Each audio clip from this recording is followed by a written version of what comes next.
All attendees are in listen-only mode.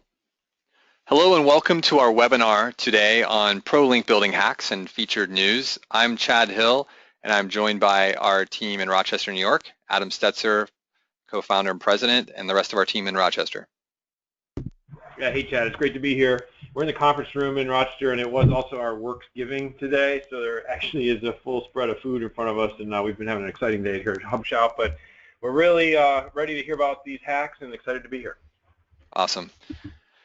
Just a few housekeeping items up front. Feel free to ask any questions in the questions window. Adam will be monitoring that, and along the way I will stop and see if there are any questions. So again, feel free to ask questions in the question window, and we'll jump right in here. I want to start today by looking back at some of the assumptions that many SEOs have made over the last couple years. And that assumption was that social engagement would turn into links. And actually, there's some recent data that has debunked that. And I think there's also many of us who already knew that from just the reality of working with clients over the last couple years. But I did want to first look at this flywheel marketing idea that Rand Fishkin at Moz has talked about, and many other people have coined in slightly different words, but generally the same idea. And that idea is that great content would lead to social engagement, which in turn would turn into earning links, which would improve your rankings, increase your audience, and then you would feed more great content in. So again, this flywheel marketing approach would actually, again, by creating great content and focusing on that and not thinking about links, not building links, that you actually could improve your organic results. We kind of joked around sometimes at HubShout and said that it was a field of dreams kind of idea, build it and they will come. And that's something that sometimes works and sometimes doesn't. And so we wanted to explore that today, but first talk about the reality. So the reality, and this is some recent data that just came from BuzzSumo, also was augmented by some Moz research, it shows that in this case they analyzed 1 million articles, and that 75% of articles that they analyzed didn't receive any shares at all, so no social shares, let alone links. We definitely see here that shares do not equal links. You can actually see here that in essentially all cases, the correlation between sharing and links was essentially 0. You can also look at, they've got 3 different examples of a random selection of posts, all posts, and then only posts with shares over 10,000. So these would obviously be shares that are pieces of content that were highly shared. But in all cases, the correlation between those shares and links is basically 0. So really what we have here, for those of us who were still kind of buying into that, we see that flywheel marketing really has been debunked. But the thing that really is important to know is that links do still matter, because I've heard several people say, well, do links even matter anymore? Do we need to focus on these? Hasn't Google gotten past them? So I wanted to pull up another study here. This is one that Moz did over the summer, where they looked at all a pretty big sample of data and found that 77.8% of top results had at least one link to the specific page. Okay, and you can see the other numbers, 99.2% of top 50 results had one external link to the domain. I think we all know that a website without domains isn't really going to have enough domain authority to link. So, but what's more interesting is this 77.8 showing that if you want a top ranking, 77.8% of that content, of those rankings, do have one link to that specific page, not just a domain, but that specific page. So I think what that means for all of us, or at least this is what we're looking at, is that it means it's back to link building. And I think this is also interesting because, again, a couple of years ago, Rand Fishkin at Moz and other people stopped using the term link building and started using the term earning links. Again, that fit very much into the flywheel marketing philosophy, where you didn't focus on the links, you focused on the content. But there have been many people out there who've said, look, that's, even for the last 2 years, been a lot of people who have said it doesn't work. You need to actually, or if it does work, for every one link you earn, you're missing 5 or 6 links that you could actually build. And so we want to look at sort of open up some of the things that we've done over the last couple of years. One that I think very much was Flywheel Marketing, and one that definitely is much more around link building, and kind of explain or look at the difference. So on our website, HubShout.com, we really have two primary content programs that we've been running over the last couple years. One is our daily brown bag video and infographic series. We have done, I went and counted them, 102 since December of 2013. And that's when we really kind of kicked off the revamped version with an infographic in pretty much every one of them. And I also talked to our team and looked at the amount of time it takes up front to research them, the amount of time it takes to shoot the video, to produce the video, to create the infographic, and then to put it all together, transcribe it, and get it up on our website. And each one of those takes about 10 hours. So we have about 1,000 hours of time over the last 2 years, roughly, that we've put into the Daily Brown Bag video and infographic series. And then the other piece of content that we've done far fewer of, but since starting in March of 2014, we've done survey ebooks, and we've done 4 of those. And again, went back and talked to the team about the amount of time it takes up front to come up with a topic, write a survey, run the survey, write the research, produce the report, all the way through. It's about 60 hours to just produce it. So we're going to talk more about promoting in a minute. But again, we have about 240 hours there. So across these two programs, we have 1,200 or so, 1,260 hours of time that we've put into this over the last couple of years. And I think if you put a retail value on that, I mean, you know, just for make it easy, I'll put $100 on it. But I think many agencies' billing rate would be way higher than $100 an hour. But that's roughly $120,000 worth of content that we've produced over the last 2 years. And let's take a look at how some of the things that we found. And then I want to share also some of the tricks and tips that we've learned over the years.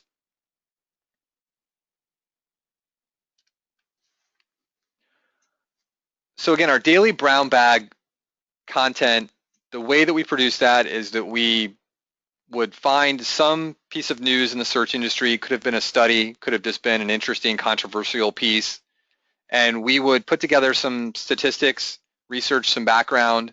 One of our team members would do that, and then Adam and I would shoot a 3 to 7 minute video using Google Hangouts, and then we would turn that over to our team to turn the statistics that we talked about in those videos into an infographic.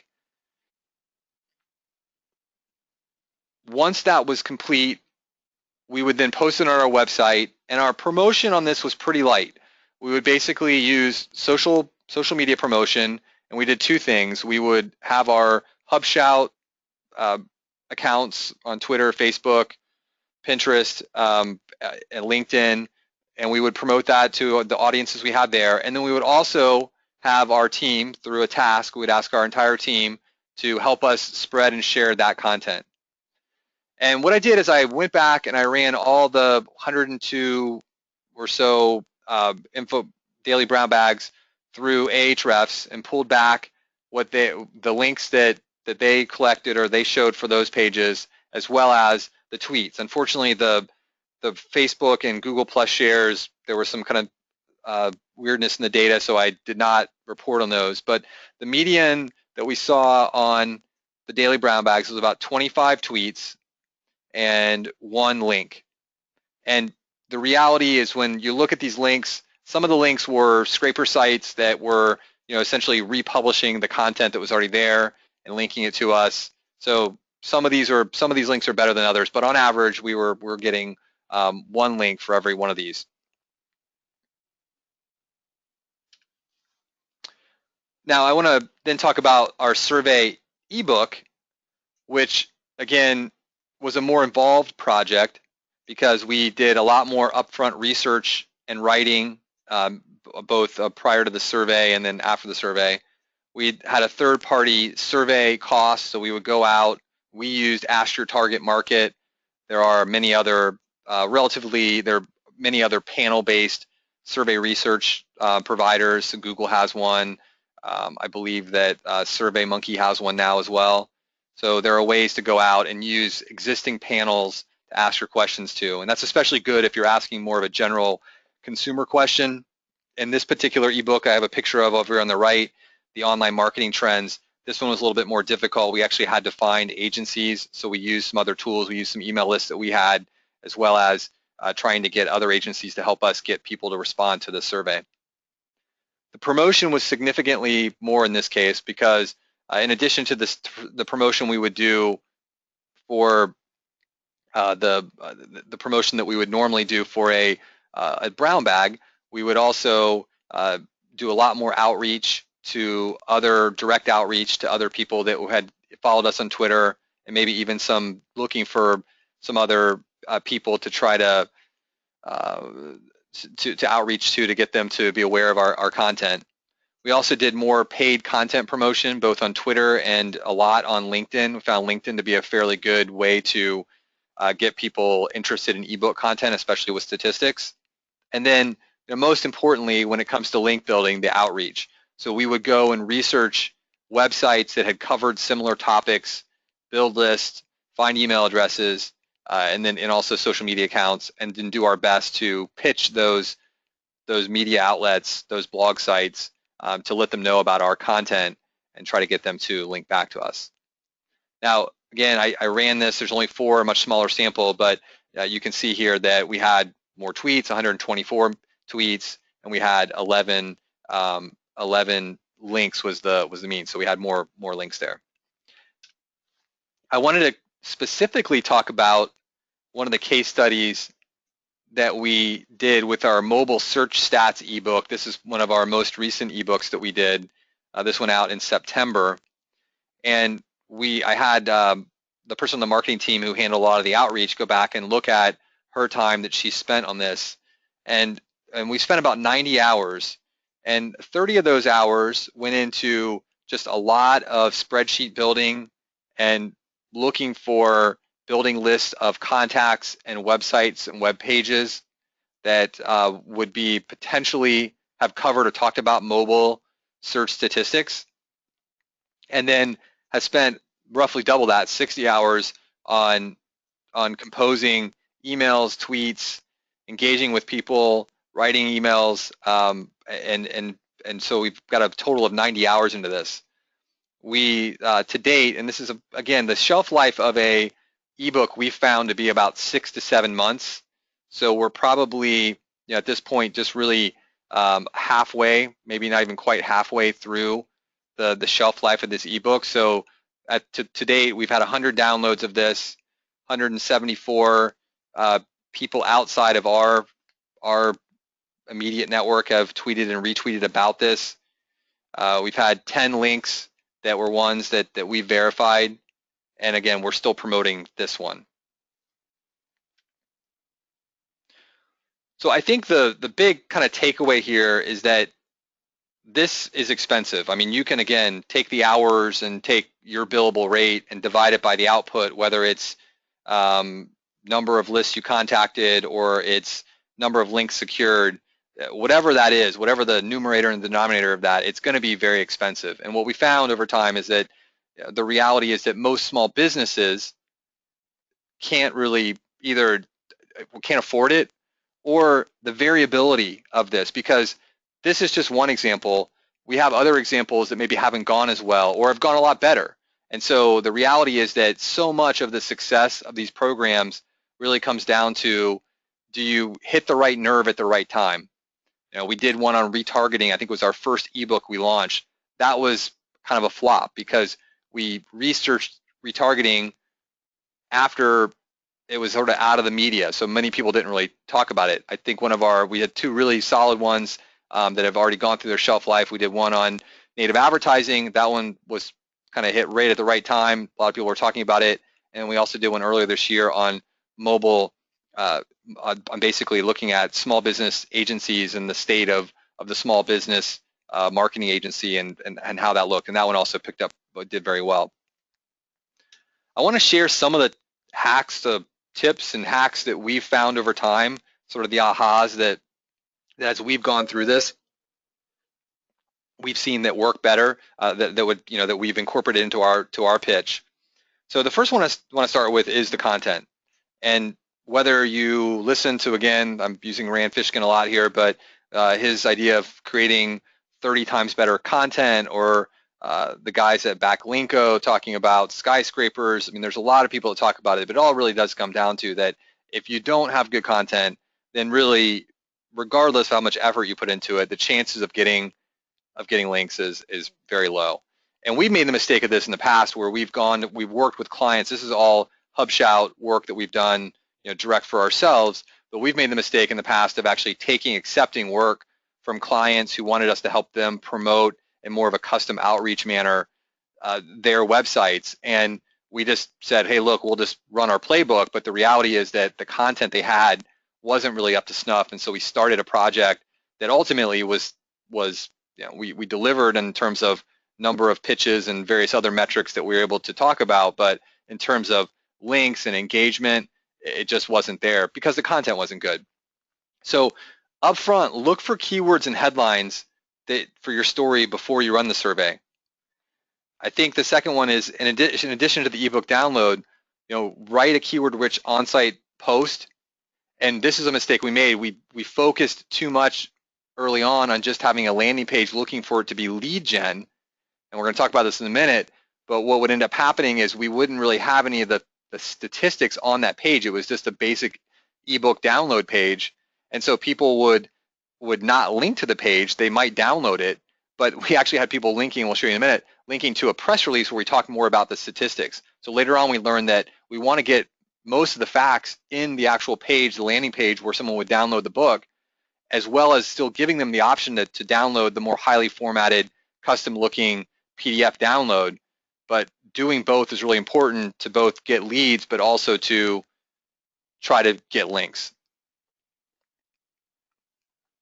The other one here is to, again, whether you want to call this ego baiting or developing your outreach list, but knowing that there are people talking about the topic up front is really important. And so beginning to think about that list at the same time you're developing your topic is really important. And again, we've made this mistake, and it's definitely a rookie mistake where you identify an asset you want to talk about, and then you go look at other assets that are out there and realize there really aren't even that many links to get. There aren't that many people out there even writing about that topic. So your chance of building links is very low.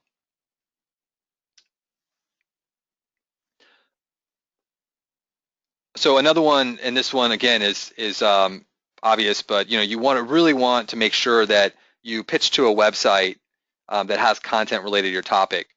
And it looks like they would link to you. So you can pretty quickly determine that it's a website that's going to be closed or it's a competitor. Don't put them on the list. It's just a waste of effort. Focus on somebody who really will link to you. The second one is like I said, you watch this because this has happened to us and we barely caught this in some cases. We had HubSpot write a blog where they talked about one of our online marketing trends survey where they quoted, 67% of small to medium business respondents cited SEO as their most in-demand marketing service for 2015. What happened though is they linked to a press release we had put out that had that stat. So what happened is we actually then contacted them, found the blogger, contacted them and said, hey, do you mind actually linking to our website, not to this press release? And they did make that change, which again, if you're, that's a significant opportunity, right? You have a website like HubSpot.com, very high domain authority website that was linking to a press release. We were able to get them to change that link over to link to us. Another thing that we've recently had a success with is, and especially in this mobile search stats ebook, is that we actually we've been testing some ideas where we are building communities on Medium, Quora, Behance, LinkedIn. And what we found, especially with Medium, is that one of our team members was able to write a post that actually did get some downloads from Medium. So taking your content and then writing other posts that you use to promote and push that content to other networks where you already have a presence is a great way of getting people back. In fact, in this particular webinar, I even posted this webinar as a post on LinkedIn, and we were able to get a couple people to sign up because we're using LinkedIn to help us broadcast that we have this content. Now, going back actually to the content, I do want to touch on this. What we've found is that the ebook is, when you have statistics, we found that's one of the best ways to get links. So when you're actually creating primary research, it is by far what we found the best way to get links. The second best thing for us has been infographics. We haven't really had many people, use our videos, but what we found the number one piece of content people have cited is statistics from our ebooks and our surveys, and then the second thing that people have talked about is again our infographics, where we're usually covering somebody else's news, but adding our piece, adding our value, adding some value to it, and then publishing an infographic on it. Another thing that, especially if you have a team that's a bigger team, or you can network with other companies, that you can maybe create your own, what we call swarming effect here. We ask our friends, our staff, colleagues to swarm our content. What we found for sure, again, Adam publishes a monthly blog post on Search Engine Watch, and the months where we don't help prime the pump on comment engagement on that post, the total comment count is a lot lower. So what we found is that if we can get in and actually start asking some questions and commenting on the article and having a discussion, it actually attracts other people. And what we found over time is that when I look pretty much every month, our article on Search Engine Watch has one of the highest comment counts, even if you remove the team members of ours who have actually commented on it.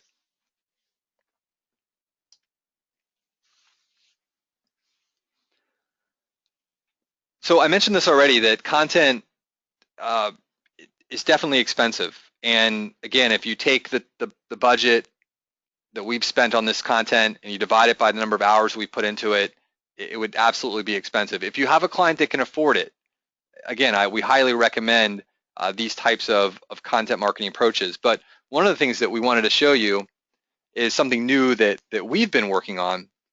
And so what I put on the left is an example of a statistic that was quoted from our recent, or actually the survey we did early in the year. Actually, this is from this survey, the mobile search statistics. And then on the right-hand side, I have an article that we pulled from one of our publishing partners. This is talking about a news service we have called our featured news service.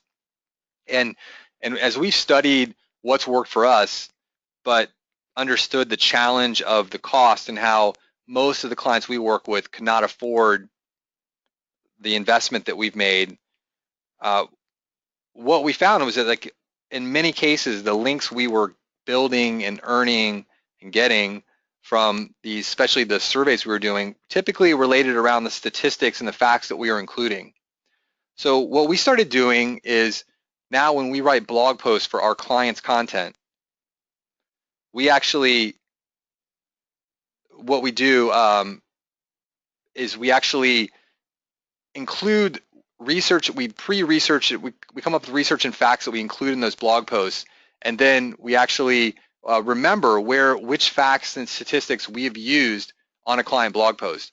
So then the second thing we've been able to do is to go out and build relationships. So if you kind of think about the model on the left, which is that we develop a list and then we develop content and we go pitch that list, what we decided to do is, like, let's try to sort of deconstruct this, where we're going to go pre-pitch these community newspapers and publishing partners that we have, and work out a relationship where we're going to cover content that they want us to cover, but then be able to enhance that content with facts and statistics that we have, that other clients have helped us place on their websites.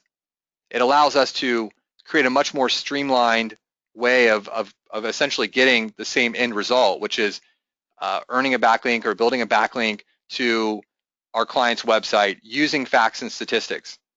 And these are on websites that have higher domain authority and have more audience engagement than, again, normally the small business is able to get. In fact, much better than what people are, if you're comparing this to doing directory citations or posting on websites that no one ever visits.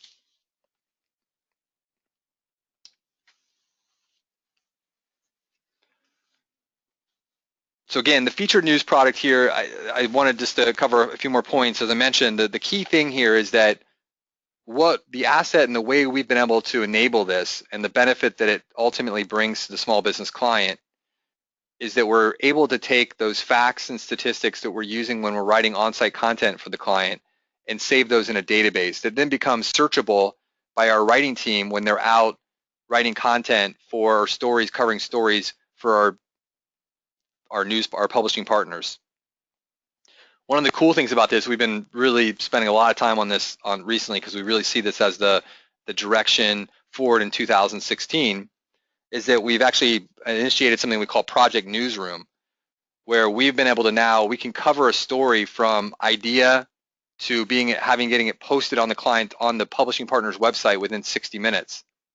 So we might see a breaking news story happening, whether it's a hurricane coming up the East Coast and cities being on alert and needing hurricane preparedness tips, or whether in this case we've got something about an Amarillo man complaining over billboard ads.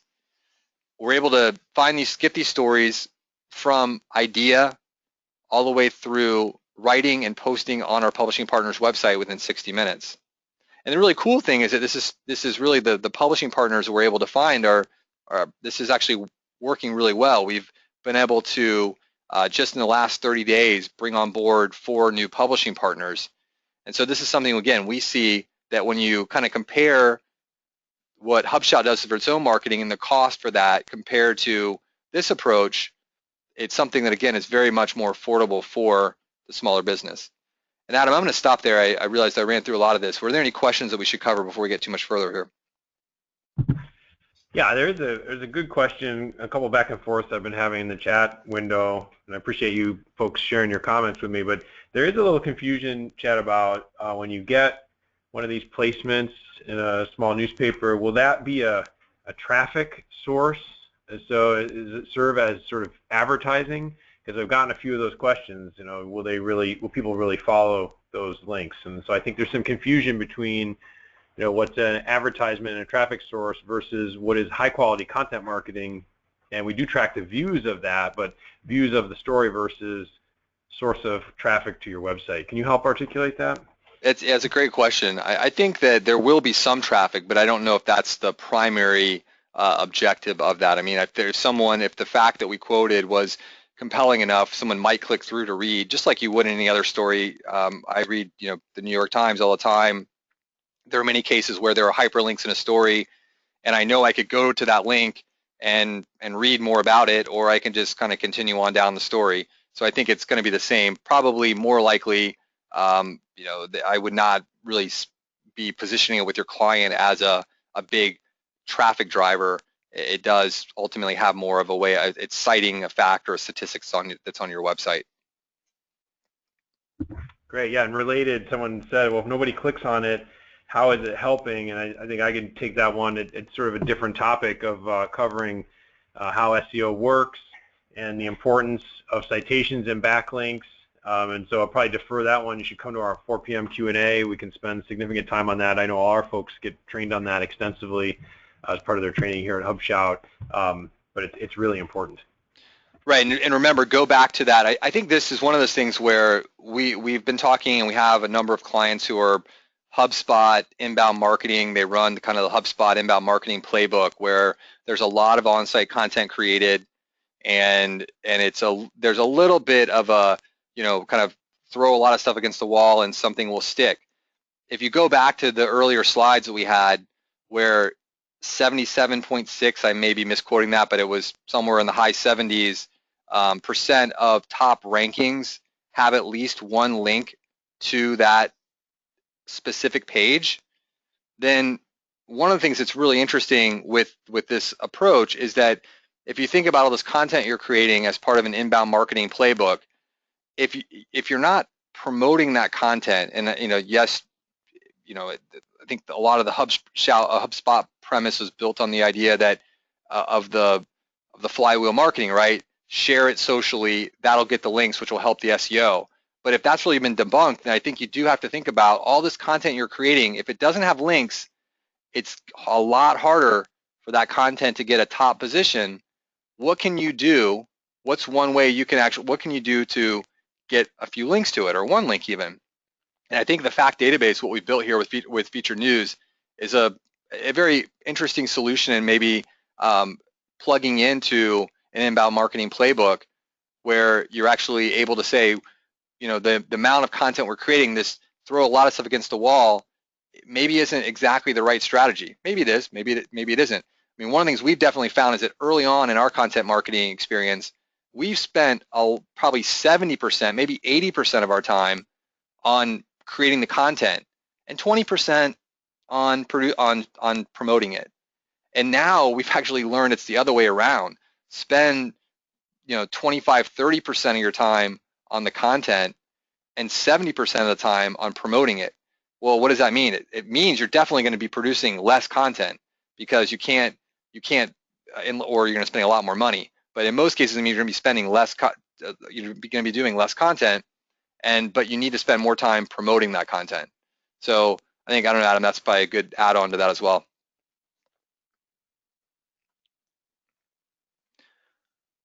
Okay, assuming is that the only question we have, Adam? Yeah, thanks, Chad. I covered the rest in the chat. Thanks. Excellent. Okay, well, we have one more thing here that I wanted to cover. We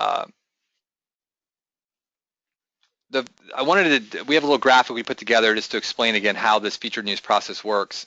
So what we're doing again is we're merging the news events with the on-site content and client facts, and then we're writing the article and the content. That goes through our editor before it goes over to the publishing partner, and then goes to the publishing partner. That editor at the publishing partner still maintains editorial control. So there are cases where they come back to us and say, guys, I need you to cover stories like this, or here's my writing style, and you're off on my writing style. So we're involved with the publishing partner. They do maintain the final say on whether the content we're creating is right for their audience. And then once that goes through their editorial review, it's then published on the client's website. So there's more moving parts here. This is definitely a more complicated operation than simply writing a blog post and trying to find a place to syndicate it to. But again, what we're trading off, and it's the same thing here, we're trading off quantity for quality, right? There's going to be fewer featured news stories that you're creating, but they're all on higher domain authority websites with a real audience, and that's really ultimately a lot better for your client and for their SEO.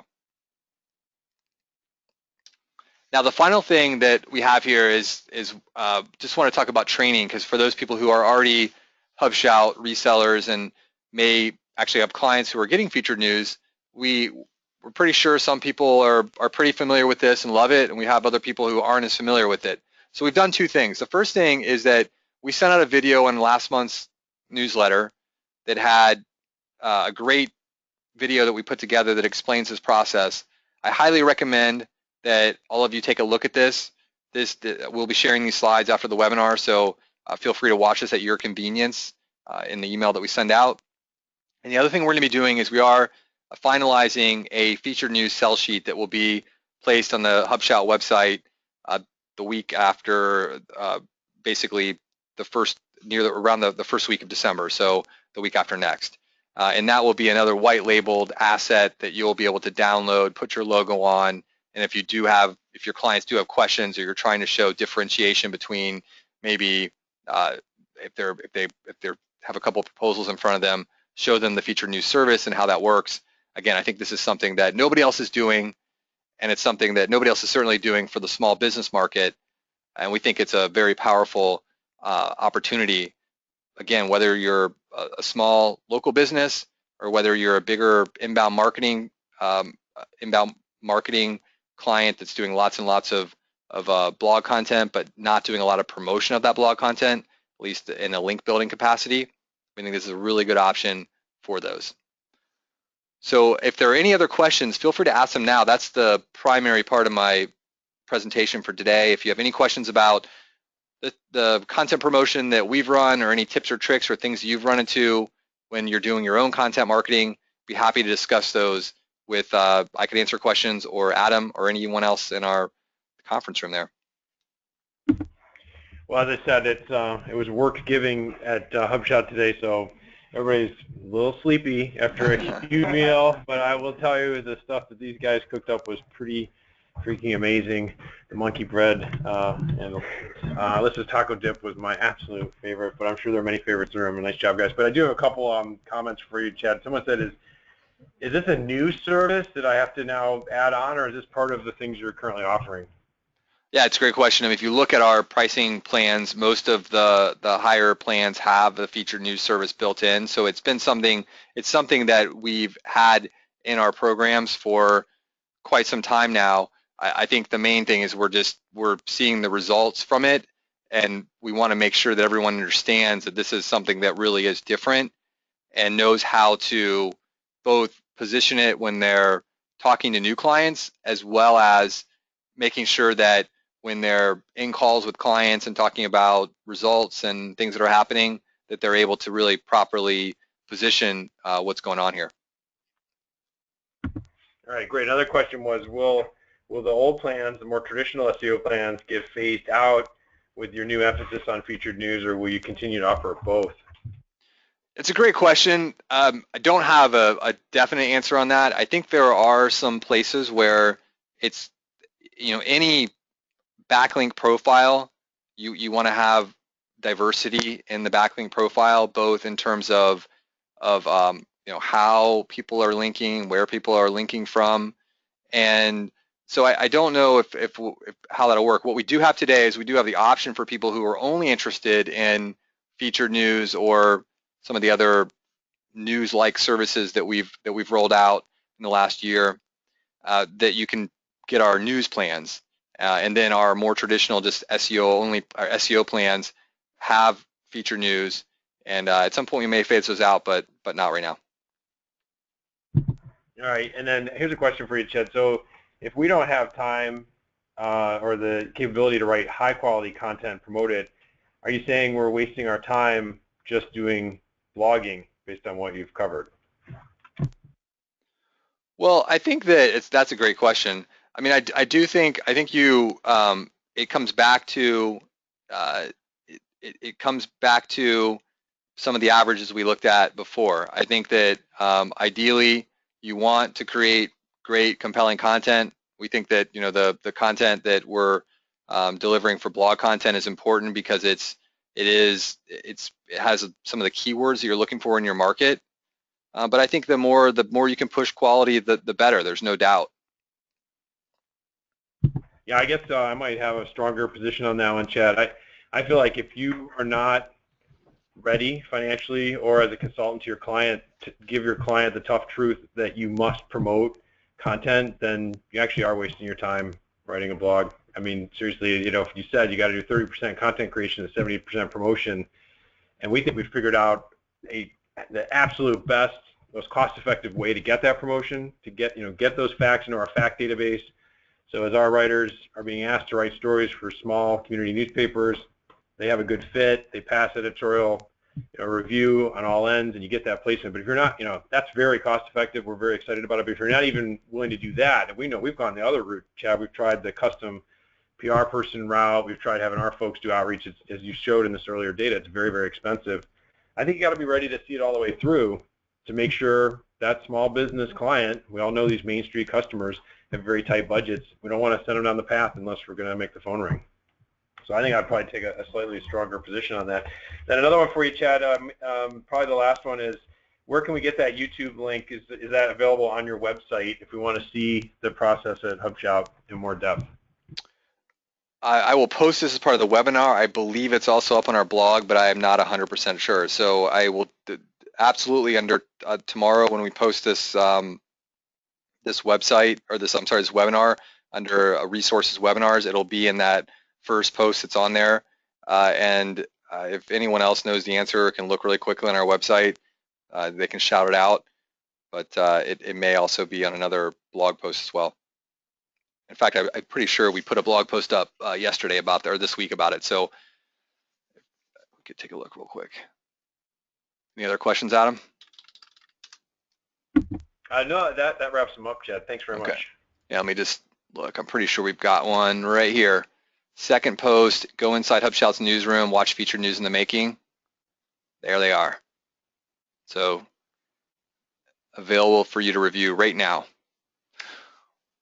Well, thank you everyone for coming to our webinar today. And as always, this was recorded. We will post it on our website tomorrow under the resources webinar area. We look forward to any other discussion or comments on that post. And if you do have any other questions, feel free to contact us or your account manager or contact us in the forum. So again, thanks a lot.